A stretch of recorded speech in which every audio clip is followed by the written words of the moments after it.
Šupky dubky do postielky, vítajte na podcaste Rozprávky od Lucinky. Skočte do postielok, zamuchlajte sa do mäkkej deky a nastražte zvedavé ušká.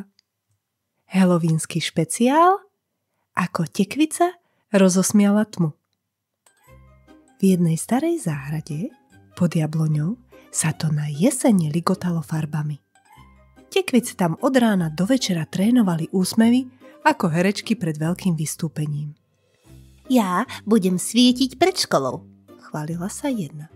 A ja pri pekárni, aby všetci vedeli, kde to vonia po koláčoch, smiala sa druhá.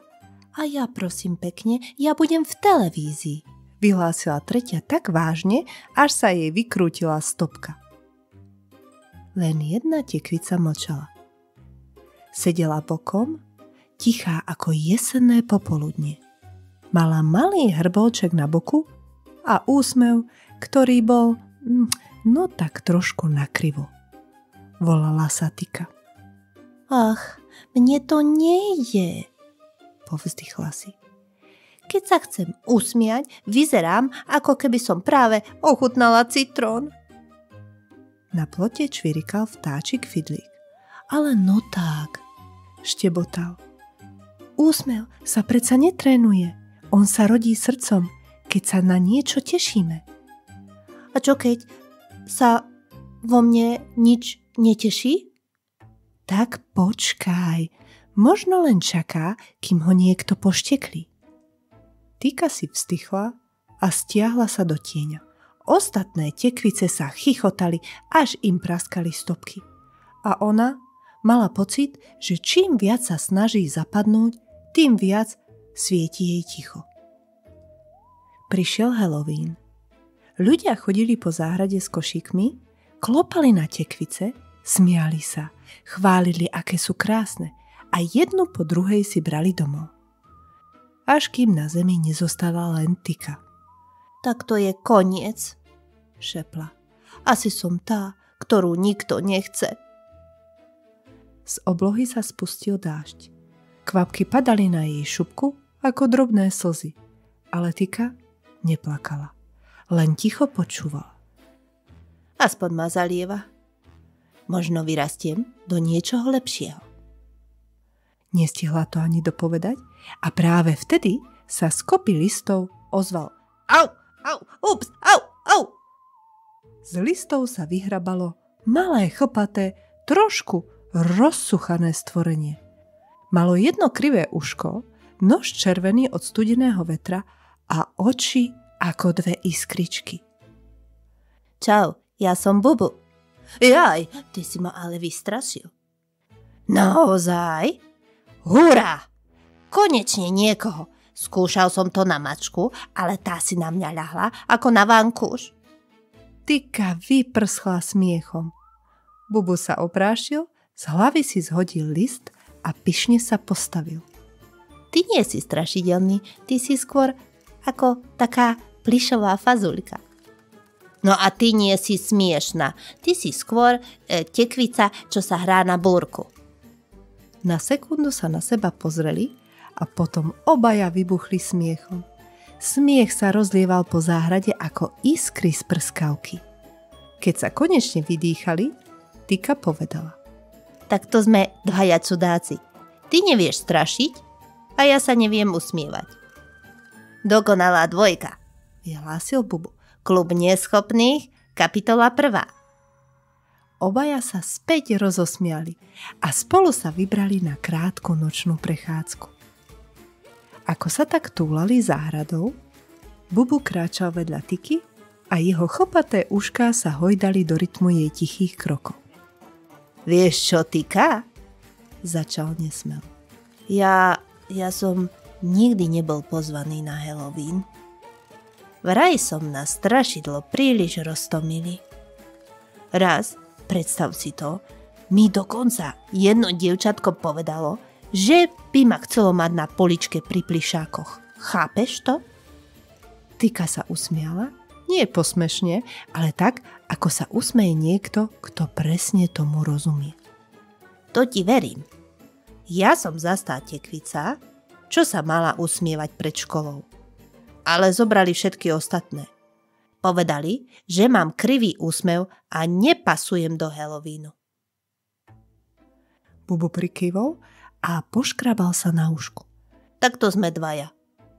Presne dvaja, čo nepasujú nikam a práve preto sme sa našli. A na chvíľu ostalo ticho. Potom sa obaja zase rozosmiali, najprv potichu a potom naplno, takže sa listy na zemi začali chvieť od smiechu spolu s nimi. A vtedy to Tika zacítila. Niečo sa v nej pohlo, ako keby sa vo vnútri šupky prebúdzalo svetielko, čo len čakalo, kým mu niekto dovolí svietiť. Bubu, šepla, ja myslím, že vo mne niečo bliká. Asi tvoja duša má svetelný režim. Ale bojím sa, že čo ak zhasnem?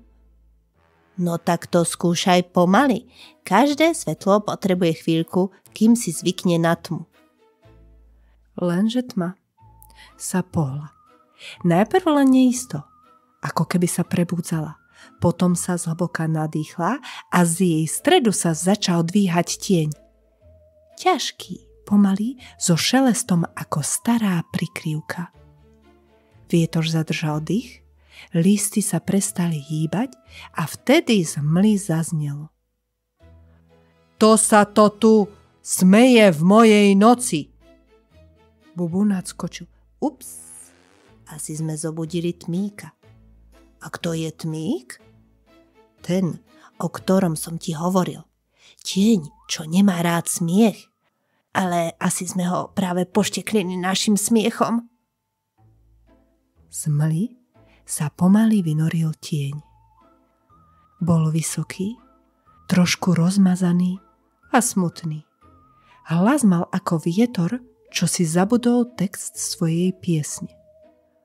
Prečo sa smejete v mojej noci? Tika jemne ustúpila. Prepáč, povedala potichu. My len nechceli sme ťa rušiť. Smiech ruší, odpovedal tieň.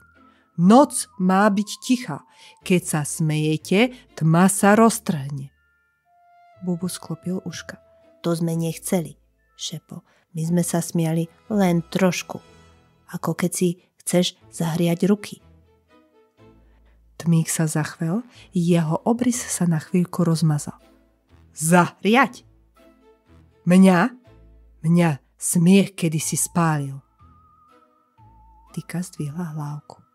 Ako to myslíš? Ako to myslím? Zopakoval Tmík. Tak ja vám poviem svoj príbeh. Kedysi, dávno, som bol tieňom lampy v izbe malého chlapca. Každú noc som stál na stene a dával som pozor, aby sa nebál. Smial sa, tancoval, svetlo sa kývalo a ja som sa začal triasť s ním. A zrazu, puf, svetlo zhaslo a ja som zmizol. Rozpustil som sa v tom smiechu ako dym. A od tej chvíle som si myslel, že smiech tmu zabíja. Tika chvíľu mlčala. Vieš, ja sa smiechu tiež bojím, priznala ticho. Vždy, keď sa smejem, mám pocit, že to robím zle. Ale možno sa to raz naučím. Možno to môžeme skúsiť spolu. Na chvíľu bolo ticho. Len vietor sa jemne pohrával s listami. Tika a Tmík sa na seba pozreli. Poďme to skúsiť, šepla. Ty vydáš nejaký smiešný zvuk a ja sa skúsim usmiať viac. Tmík váhal. Ale potom sa z jeho tmy ozvalo zvláštne ps, ps, ps. Niečo medzi kýchnutím bublinkov a hýkavým smiechom. Tika sa rozchychotala, úprimne, nemotorne, ale krásne. A Bubu vykríkol. No vidíte, ako vám to ide. A tak To skúšali znova a znova. Tmík robil čudné zvuky, Tika skúšala rozžiariť svoj nakrivo usmiatý výraz. Najprv to vyzeralo čudne, ako keby sa svetlo a tieň snažili tancovať bez hudby. Ale pomaly, potichu sa to začalo dariť a smiech sa miešal s tichom, svetlom a s tmou. Tika cítila, ako v nej rastie malé svetielko a Tmík cítil, že jeho tma už ho neštípe, len hrá jemnými iskrami. To páli, povedal ticho. Ale neboli, však? Nie, je to také teplé. Vidíš, Tmík? Zasmial sa Bubu. Stačí jeden malý úsmev a aj tieň dostane farbu. Tmík sa len ticho zasmial. Ďakujem, povedal. Myslel som, že som stratený, ale vy ste ma naučili, že tma môže byť súčasťou svetla. Tika sa usmiala, ešte stále trošku nakrivo, ale veľmi hrdá sama na seba. Vieš, a ja som si zas myslela, že môj úsmev je pokazený, ale ty si mi ukázal, že aj krivý úsmev vie rozžiariť noc.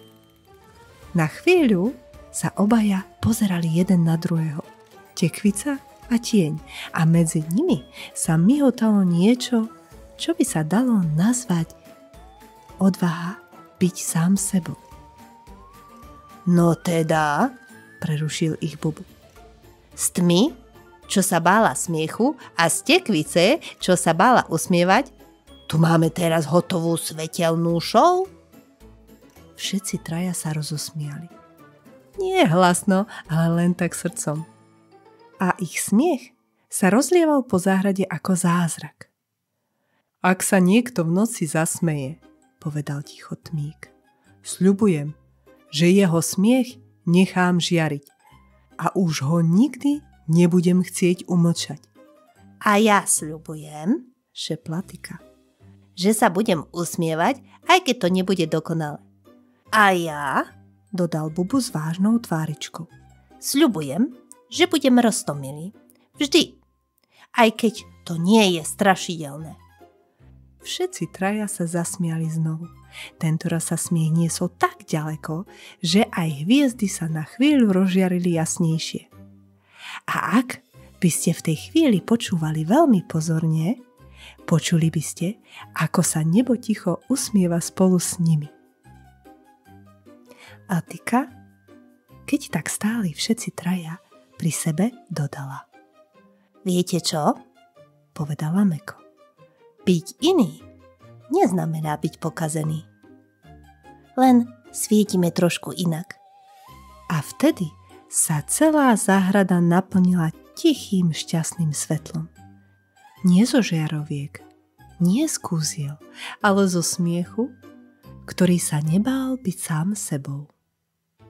A teraz otázka pre vás, moji malí poslucháči. Napíšte mi, za koho ste boli prezlečení tento Halloween? Bola to tekvička? Alebo netopier? Alebo možno strašidlo, čo sa bálo vlastného bubu? Dajte mi vedieť dole do komentárov. Som zvedavá. A nezabudnite, každý z nás svieti inak. A práve vďaka týmto rozdielom sa svet stáva krajším miestom. Neboj sa byť sám sebou. Možno práve ty rozžiariš niekomu tmu. Ak vám táto rozprávka uľahodila ako teplé kakao, budem vďačná za srdiečko, komentár či zdieľanie. Aj vďaka vám môžu rozprávky zaletieť tam, kde práve chýba ticho, úsmev alebo objatie. Sledujte podcast a ak túžite po ďalšej štipke kúzla, nájdete ho na Spotify, Apple podcaste, YouTube alebo Instagrame pod názvom Rozprávky od Lucinky.